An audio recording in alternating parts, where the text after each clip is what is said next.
지난 2주간 8일 동안 성경 통독 사경회를 했습니다. 저희 목회자들을 포함해서 약 120명 가까운 분들이 정말 열심히 참석해서 성경을 함께 읽었습니다. 부부가 함께 오신 분, 모녀가 함께 오신 분, 또 다쳐서 목발을 짚고 다니면서도 8일 동안 개근하신 분, 성경을 읽자고 다니던 직장을 휴가 내고 오신 분, 또 눈이 희미해져서 잘 안 보인다고 큼지막한 돋보기를 집참하고 오신 노 권사님, 넘어지셔서 안면에 큰 부상을 당했는데도 그 아픔을 참고 8일간 참석하신 권사님, 참석하신 분들 숫자만큼 참 다양한 사연들이 있는데도 함께 참석하셔서 열기를 갖고 그렇게 성경을 같이 읽었습니다. 어느 해나 그렇듯이 참석하신 분들은 다들 은혜를 받고요. 그래서 작년에 오신 분이 금년에 오고, 또 보면 금년에 오신 분이 내년에 오고, 또 이번에도 앞에 말씀드린 경우들처럼 본인이 하고자 하면 다 어떤 장애를 넘어서라도 오시더라고요. 금년에는 특히 하나님의 말씀으로 활력을 얻는 교회, 이것을 제가 목표를 주장하면서 여러분에게 제가 지금 성경 읽기를 권고하는 수준을 넘어서 강요하는 수준이지 않습니까? 제가 지금 막 강요하고 있는 거예요. 그래서 더 열심히 참석하신 것 같습니다. 금요일 날 엊그제 오후까지 다 마친 시간에 참석하셨던 분 중에 한 분이 제게 저 로비에서 정중하게 인사하면서 목사님 감사합니다. 제가 교회 다닌 지 72년 만에 드디어 성경을 읽었습니다. 읽게 해주셔서 진심으로 감사합니다. 그렇게 인사를 하셨어요. 여러분, 제가 그 인사를 받으며 어떤 생각이 들었을까요? 그분이 감사한 것도 있겠지만 제가 더 감사했어요. 정말 감사했어요. 하나님 말씀을 읽자고 하니까 참석해서 읽고, 그러면서 이 말씀을 지켜보겠다고 참석하셨으니, 그러면서 목회자의 권고를 따라서 성경 속으로 들어왔으니 얼마나 감사한 일입니까? 그러면서 기대하기를 이런 은혜의 맛을 올해 우리 청북교회 모든 성도들이 다 함께 누리실 수 있기를 축복합니다. 왜 우리가 그렇게 성경을 열심히 읽습니까? 여러분, 성경은 사람의 뜻을 주장하기 위해서 쓰인 책이 아닙니다. 사람이 자기의 뜻을 주장하기 위해서 논문을 쓰는데 성경은 논문이 아닙니다. 어떤 감성을 표현하려고 에세이를 쓰는데 성경은 에세이가 아닙니다. 또 성경이 어떤 신화를 바탕으로 해서 사람들 재밌게 읽어보라고 얘기하는 소설도 아닙니다. 성경은요, 하나님께서 성령으로 감동을 주셨고 그 감동을 받은 저자들이 하나님의 말씀을 인간의 언어로 기록해 주신 것입니다. 그래서 오늘 본문 21절이 말씀하시지 않습니까? 예언은, 여러분, 여기서 예언은 다름이 아니라 하나님이 성경을 통해 주신 말씀을 뜻합니다. 예언은 언제든지 사람의 뜻으로 낸 것이 아니요 오직 성령의 감동하심을 받은 사람들이 하나님께 받아 말한 것이라. 만일 하나님이 하나님의 언어를 가지고 하나님의 나라의 이야기를 하셨다면 여러분, 그 하나님의 언어를 알아들을 수 있는 인간이 이 세상에 아무도 없습니다. 여러분, 예수님께서 천국을 설명하실 때 비유로 설명하신 이유들이 그렇지 않습니까? 여러분, 천국을 하나님의 언어로 말하면 우리가 이해할 수 없어요. 그래서 쉽게 설명하려고 수사학적으로 비유를 사용하신 겁니다. 그런 것처럼 하나님의 뜻을 우리에게 선포하시기 위해서 하나님의 영, 성령에 감동된 사람들에게 하나님이 말씀을 주셨고 그분들이 그것을 기록해서 성경이 돼서 오늘 우리가 받아서 그것을 읽고 있습니다. 그래서 성경을 읽어치울 책이 아니라 하나님의 뜻을 찾아내기 위해서 그 말씀 속으로 들어가 반복적으로 읽고 또 그것을 연구하고 그것을 삶의 자리에서 실천할 때 여러분, 그 성경이 우리에게 주시는 축복이 있어요. 그런데 이런 복에도 불구하고 대부분의 그리스도인들은 그렇게 하지 않습니다. 그리스도인이라고 하면서도 하나님의 말씀과 동떨어진 삶을 삽니다. 하나님의 말씀을 접할 수 있는 여러분 나름대로의 다른 방식을 혹시 가지고 계신 게 있으세요? 여러분, 우리가 환상을 보고 하나님의 계시를 찾을 수가 있어요. 그런데 그 환상이 매일 내려옵니까? 여러분, 우리가 하나님의 음성을 들어서 하나님의 뜻, 하나님의 계시를 들을 때가 있습니다. 그런데 하나님의 계시가 정말 하나님의 음성이 매일 우리 귀에 들리던가요? 아니면 자연을 통해 하나님께서 역사하시는 그 계시가 우리 눈앞에서 매일 펼쳐지던가요?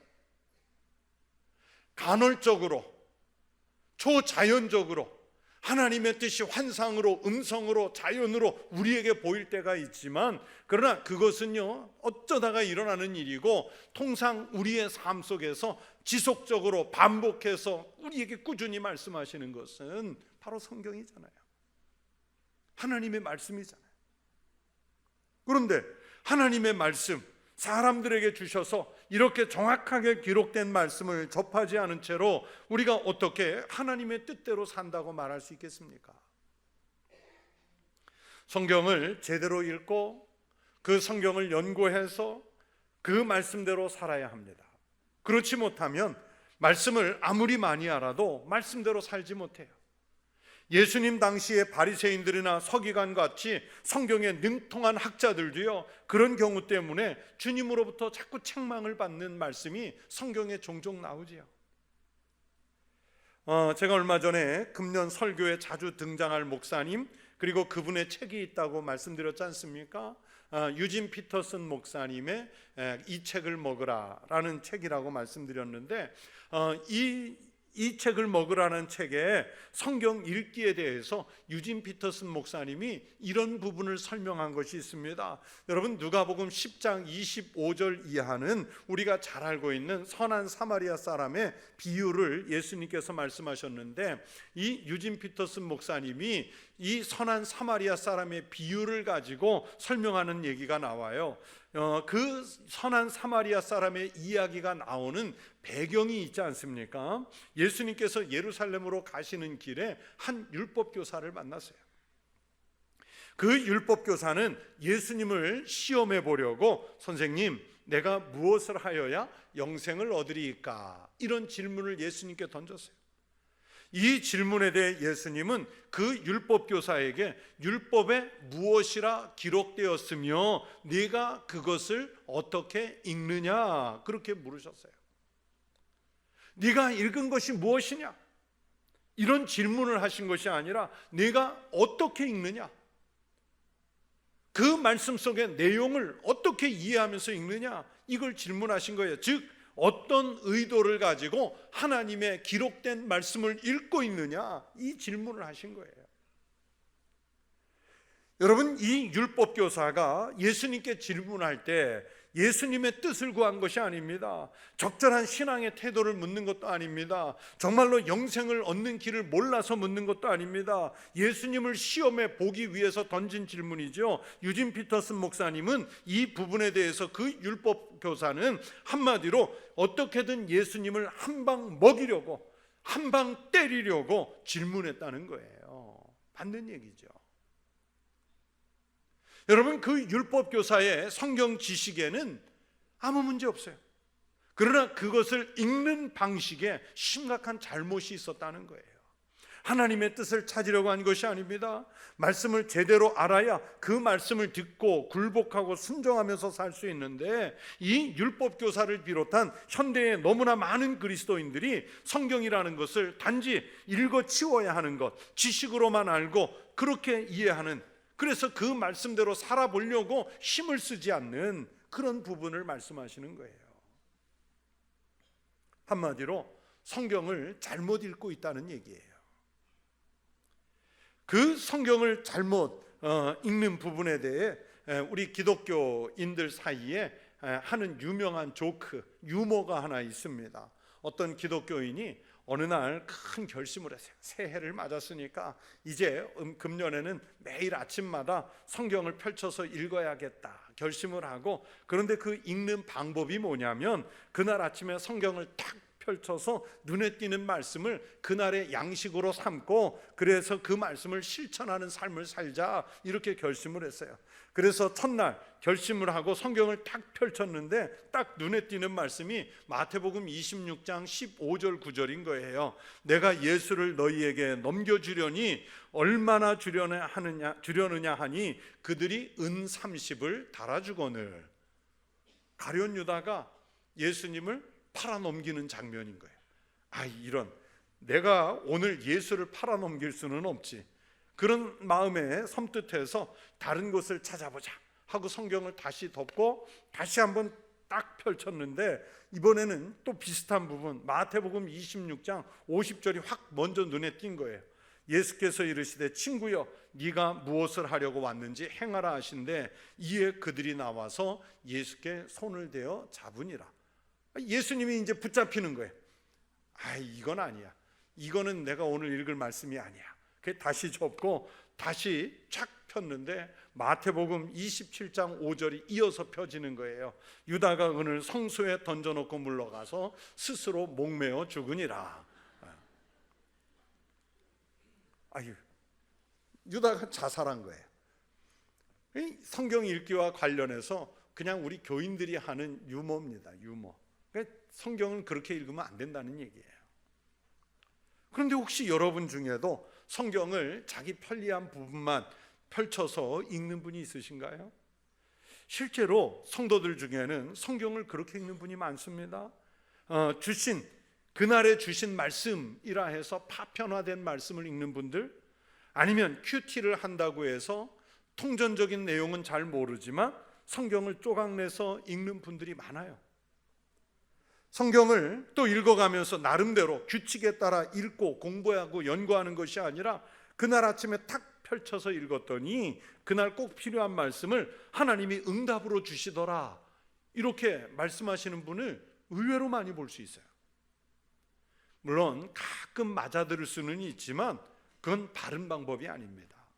그러다가 앞에 웃자고 한 얘기처럼 그런 말씀들이 연속으로 나오면 여러분 어떡하겠어요?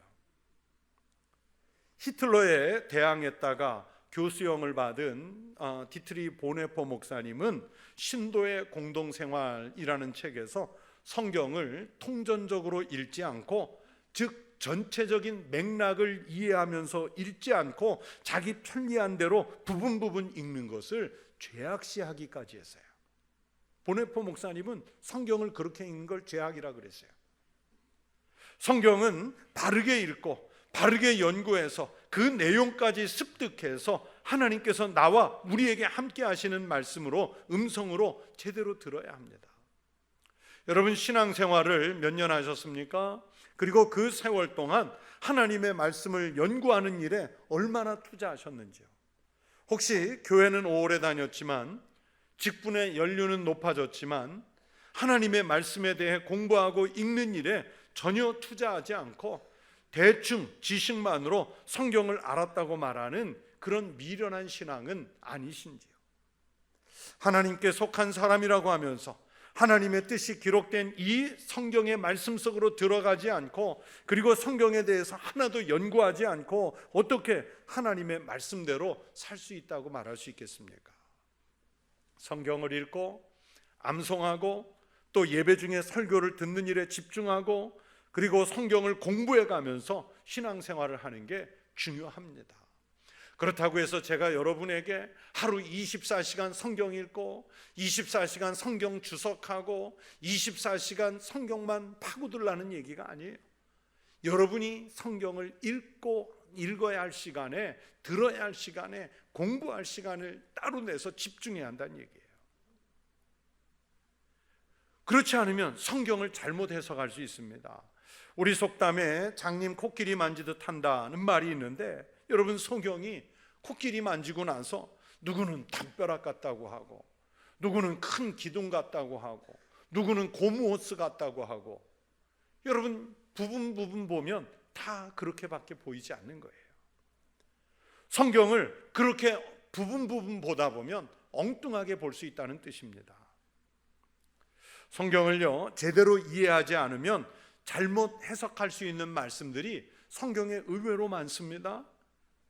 자, 제가 예를 들어 대표적으로 하나를 예를 들어서 우리 성도들에게 말씀을 드리면, 우리 성도들의 집을 신방했을 때나 아니면 사업장에 신방을 해보면 액자나 목판으로 되어 있는 그것을 걸어놓은 말씀들 중에 욥기 8장 7절의 말씀, 내 시작은 미약하였으나 내 나중은 심히 창대하리라, 이 말씀을 걸어놓은 집이 의외로 많아요. 우리 교회뿐만이 아니라 다른 교회 성도들도 그래요. 여러분, 이 말씀도 이 구절만 잘라놓고 보면 얼마나 은혜로워 보이는지 모릅니다. 비록 작게 시작했지만 마지막에 하나님이 크게 축복하신다는 뜻이다, 이렇게 해석하면 얼마나 은혜롭습니까? 그런데 정작 그런 뜻이 아니에요. 진짜 뜻은 그게 아니라고요. 맥락을 알아야 이 말씀이 이해가 됩니다. 어떤 맥락이냐?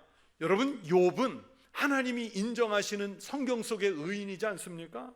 그런데 그 의인 욥이 고난을 받기 시작한 후에 엘리바스, 빌닷, 소발이라고 하는 욥의 세 친구가 찾아와서 욥의 고난을 보면서 위로도 하고 하나님의 의에 대해서 논쟁을 벌이기도 하는데, 그 중에 빌닷이라는 욥의 친구가 바로 이 욥기 8장 7절을 얘기하는 거예요. 빌닷이 한 이 말이 멋있지만 그러나 이 말을 하는 배경이 잘못됐습니다. 빌닷 자기는 지금 정의로운 하나님을 믿고 있고, 그러면서 욥, 너는 지금 뭔가 하나님 앞에 속이고 있는 잘못된 큰 죄를 범한 게 있으니까 하나님 앞에서 이제 청결하고 정직해라. 그러면 반드시 너를 돌보실 것이고 평안을 회복시키실 것이다. 네가 비록 힘들겠지만 그만 이제 하나님 앞에서 정직해라. 그러면 그 정직이 지금 시작은 작았지만 나중에 하나님께서 크게 하실 것이다. 이렇게 겁박하는 말씀인 거예요.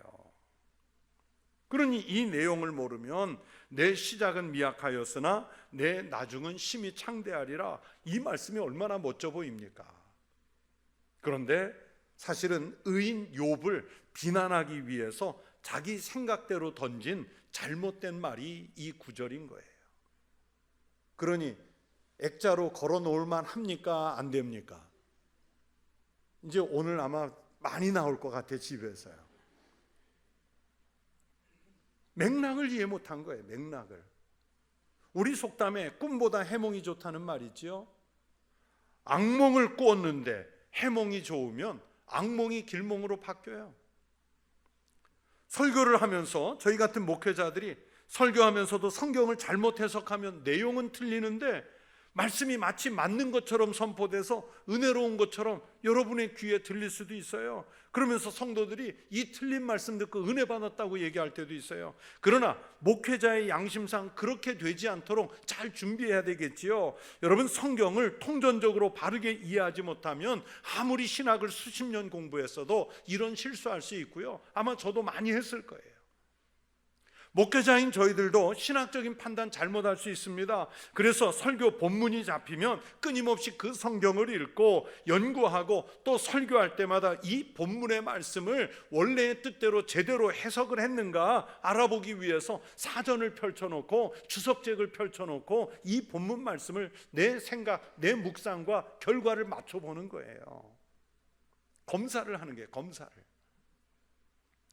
오늘 우리가 읽은 이 성경 말씀에서 사도 베드로를 통해서 하나님이 말씀하십니다. 성경의 모든 예언은 사사로이 풀 것이 아니니 하나님의 말씀을 자기 마음대로 함부로 풀지 말라는 말씀입니다. 왜냐하면 성경의 이 말씀들은 사람이 자기 지식이나 경험을 통해서 쓴 글들이 아니라 오늘 본문이 말씀하지요. 오직 다른 길 없이 오직 성령의 감동하심을 받은 사람들이 하나님께 받아 말한 것이기 때문입니다. 하나님께서 하신 이 말씀을 인간의 말로 함부로 풀다가 커다란 실수를 범할 때가 있습니다. 이단들이 범하는 최대의 실수가 다 거기에 있습니다. 자기들 마음대로 성경을 해석하고 그러면서 그 중심에다가 이단의 교주를 갖다 놓지요. 모든 말씀이 결국에는 그 교주 자기에게로 향하도록 이끌어갑니다. 교인들이 처음에는 모르다가 그 잘못된 성경 말씀 해석에 그냥 가스라이팅을 당해서 나중에는 거기에 빠져가지고 헤어나오지 못한 채로 교주를 섬기고 이단에 그냥 속해 있는 거예요. 우리 그리스도인들이 그런 심각한 오류에 빠지지 않고 믿음 생활을 잘하려면 그래서 교회가 제공하는 대로 성경을 체계적으로 꼼꼼하게 읽고 그러면서 또 열심히 연구를 하면서 믿어야 합니다. 여러분, 성경을 읽지 않고 연구하지 않고 실천하지 않고 그 그리스도인이라고 말할 수 없어요. 읽었으면 연구하고 연구하면서 하나님의 뜻을 찾아야 하고 또 찾았으면 그 말씀대로 살아야지요. 세상 공부 많이 해서 학벌이 높다고 자연히 성경까지 아는 것 아닙니다. 교회에서 중직을 받았다고 그 직분이 성경을 알게 해주는 것 아니에요. 연륜이 성경을 배우게 하는 것 아닙니다. 그냥 우리가 정말 하겠다는 의지를 갖고 해야 되는 거예요. 우리 교회는 주보에 헌금자 내용이 들어가지 않아서 이런 실수를 볼 수 없는데 제가 몇 해 전에 다른 교회 설교할 일이 있어서 갔다가 주보를 이렇게 넘겨보다가 깜짝 놀랐어요. 그 주보에 감사 헌금자 명단과 감사 헌금의 내용이 이렇게 포함이 됐는데 그 내용 속에 뭐가 있었냐면 49제 감사 헌금이 있었어요. 여러분, 49제가 뭔지 아세요? 근데 의외로 우리 기독교인들도 49제를 많이 해요. 내용도 모르고. 여러분, 이 49제라는 것은 불교에서 죽은 영혼이 아직 극락에 가지 못하고 이생과 하늘의 중간, 이것을 중천이라고 하거든요. 그 중천이라는 곳에 며칠간을 머무느냐? 49일간을 머물다가 이제 완전히 이 세상을 떠나서 하늘로 가는 날을 49일째로 보는 거예요. 그러면서 우리 부모님 돌아가신 지 49제 했다고 감사헌금을 한 거예요. 맞습니까? 틀립니까? 잘못한 거예요. 몰랐기 때문에, 배우지 않았기 때문에 그렇게 한 거예요. 또 하나, 전에 제가 실제 목회하던 교회에서 주일 예배에 대표 기도를 하셨던 장로님이 그날 주일이 마침 개천절이었어요. 10월 3일 개천절 날이 주일이었는데 그 주일날 단군을 통해서 우리 민족의 역사를 열어주시고 하늘을 열어주셔서 감사합니다, 이 기도를 했어요. 제가 깜짝 놀랐어요. 우리 교회의 목회자로서 깜짝 놀랐어요. 이거 내가 잘못 가르쳤다, 이건. 이 성경적으로 절대 맞는 기도가 아니죠. 이런 오류들은 하나님의 말씀, 성경을 전혀 이해하지 못한 데서 오는 배경이에요. 오늘 우리가 읽은 성경에서 주님이 말씀하십니다. 성경을 사사로이 풀지 말라고 하시죠. 사사로이 푼다는 것은 정확한 신학적인 기초를 갖지 못한 채 자신의 경험이나 세상적인 지식 등을 대입해서 성경을 읽어내는 것을 말합니다. 그러다 보면 커다란 실수를 범할 수 있어요. 그래서 성경을 사사로이 풀지 않으려면 체계적으로 읽었으면 연구하고 실천해야 할 필요가 있어요. 요즘에는요, 우리 성도들이 조금만 관심을 기울이면 성경을 잘 배울 수 있는 방법이 참 다양하게 있습니다. 우리 교회 같이 어느 정도 규모가 있는 교회들은 성경을 제대로 가르치기 위해 성경 공부반들을 개설하지만 그렇지 못할지라도 또 선교단체나 신학교 등에서 평신도들을 위한 성경반들을 개설하기도 하고요, 또 목회자의 도움을 받아서 안전하고 좋은 프로그램을 소개받아서 성경을 배울 수 있는 곳들을 찾아낼 수가 있어요.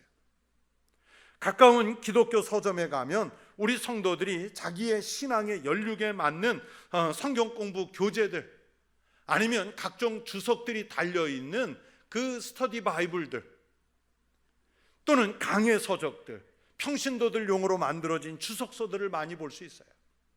그러면 처음 읽는 초보 성경 일독자들은 뭐 그것까지 활용할 수는 없는데, 내가 그래도 몇 년 읽었다, 몇십 독 했다, 그래서 성경 읽기에 익숙해지면 그런 것들을 성경 읽을 때 옆에 펼쳐놓고, 아니면 그 성경 주석이 있는 성경 자체를 펼쳐놓고 읽어가면서 하나님의 뜻을 같이 연구할 필요가 있어요. 많은 도움이 됩니다. 여러분에게 묻습니다. 여러분이 늘 신앙 고백하시는 대로 정말 예수 그리스도를 믿는 믿음의 삶을 여러분의 생활에 우선순위에 두고 계시는지요? 내 인생의 모든 것들 앞에 예수 그리스도를 믿는 신앙을 두고 계십니까? 예수를 믿는 것보다 더 중요한 일은 없습니다. 그러면 그렇게 중요한 신앙생활을 우리가 대충 할 수는 없는 일이지 않습니까? 신앙생활을 대강한다면 이것은 하나님 앞에서 매우 어리석은 일입니다. 여러분, 학생 시절을 떠올려 보세요. 공부를 대충 하고 시험 보셨습니까? 그러면 성적도 대충 나오는 거죠. 여러분, 냉철하게 생각해 보세요. 지금 여러분이 예수를 믿는 그 태도나 그 방식, 그 열정으로 사업을 하고 직장 생활을 감당한다고 해보세요. 아마 그런 식으로 대충 사업을 한다든지 직장 생활을 하면 망하기 십상입니다. 여러분, 세상의 다른 일은 그렇게 정성을 다해서 하고 그렇게 꼼꼼하게 하는데 왜 예수 믿는 일만큼은 적당히 해도 된다고 생각하십니까? 우리의 믿음대로 하면 다른 무엇보다도 생명에 문제가 달렸는데 말입니다. 예수 믿는 일을 적당히 하고 하나님 말씀을 읽고 연구하는 일은 대충 해도 괜찮은 것이라고 생각하십니까? 여러분, 예수 잘 믿고 싶으시잖아요. 하나님 말씀에 깊은 은혜를 받고 싶으시잖아요. 그러면 성경 읽어야지요. 그리고 연구해야지요. 여러분, 복되고 아름다운 신앙생활을 위해서는 열심히 성경을 읽고 철저히 성경을 연구하는 일을 뒤로 미루지 마십시오. 제가 몇 해 전 어느 목사님 책에서 이런 이야기를 읽었습니다. 그 저자 목사님이 자기가 목회하시는 교회에 의사 한 분이 뒤늦게 등록하고 신앙생활을 하시다가 한 1, 2년 지나서 서리 집사로 임명을 받게 됐습니다. 그런데 그 집사님이 임명을 받은 후에 목사님을 찾아와 상담을 하면서 목사님, 저에게 좋은 신학생 한 분만 소개해 주십시오 부탁을 하더래요. 그래서 아니 왜 신학생을 소개해 드릴까요? 하고 이유를 물으니까 그래도 자기가 이제 교회의 집사가 됐는데 자기가 성경에 대해서 너무 모르는 게 많고 성경을 제대로 읽지 않았기 때문에 그분에게 성경 과외 공부를 하고 싶어서입니다 그러더래요. 그래서 목사님이 정말 감동해서 좋은 신학생 한 분을 그 집사님에게 소개해 줬고 그 집사님은 정말 수년 동안 그 신학생과 함께 성경 과외 공부를 하면서 같이 성경을 읽어가고 모르는 부분들에 대해서는 공부를 배웠대요. 여러분, 우리도 아이들 공부 잘하고 과외 공부시키잖아요. 아이들 운동 잘하라고 스포츠 센터에서 코치를 붙여주잖아요. 여러분이 신앙생활을 잘하기 위해서 말씀을 읽고 배우는 일에 여러분은 무엇을 투자했는지요? 교회가 제공하는 그 성경 읽기에 아니면 교회가 제공하는 성경을 공부하는 일에 여러분의 마음, 여러분의 관심, 여러분의 시선을 둔 적이 있으신지요? 성경은 우리가 하나님의 말씀을 배우는 자세에 대해서 이렇게 말씀합니다. 지혜롭게, 공의롭게, 정의롭게, 정직하게 행할 일에 대하여 훈계를 받게 하며, 또 성경의 말씀을 공부해서 깨달아 알게 되면 어떻게 되는지 그 결과도 말씀합니다. 어리석은 자를 슬기롭게 하며 젊은 자에게 지식과 근신함을 주기 위한 것이니 무엇이? 성경이 하나님의 말씀, 그 오묘한 말씀을 공부해서 깨달아 알게 되면 사람이 어떻게 변하는지 성경이 또 말씀하세요. 지혜 있는 자는 듣고 학식을 더할 것이요 명철한 자는 지략을 얻을 것이라. 여러분 보세요. 하나님의 말씀을 읽고 깨닫게 되면 어리석은 자가 슬기롭게 된대요. 젊은 사람들이 지식도 얻게 되고 근신하는 것도 배울 수 있게 된답니다. 하나님의 말씀을 깨달아 알게 되면 학식이 더해지고 그 위에 지략을 얻게 된다고 하십니다. 지혜롭게 행하며 공의롭게 정직하게 행하는 비결이 여러분 다른 곳에 있는 게 아니라 여러분이 소유한 그 성경의 말씀 속에 있대요. 이렇게 귀한 말씀을 왜 읽지 않고 왜 연구하지 않습니까? 그렇게 귀하고 좋은 성경 말씀을 우리가 어떻게 깨달아 알 수 있습니까? 물론 많이 읽어야 하고 그 말씀을 연구해야 하고 또 그 말씀대로 살아내려고 해야 하는 노력이 있어야 합니다. 말씀을 읽지도 않고 연구하지도 않고 신앙생활을 버텨보겠다고 하는 것은 말 그대로 무늬만 그리스도인 되는 겁니다.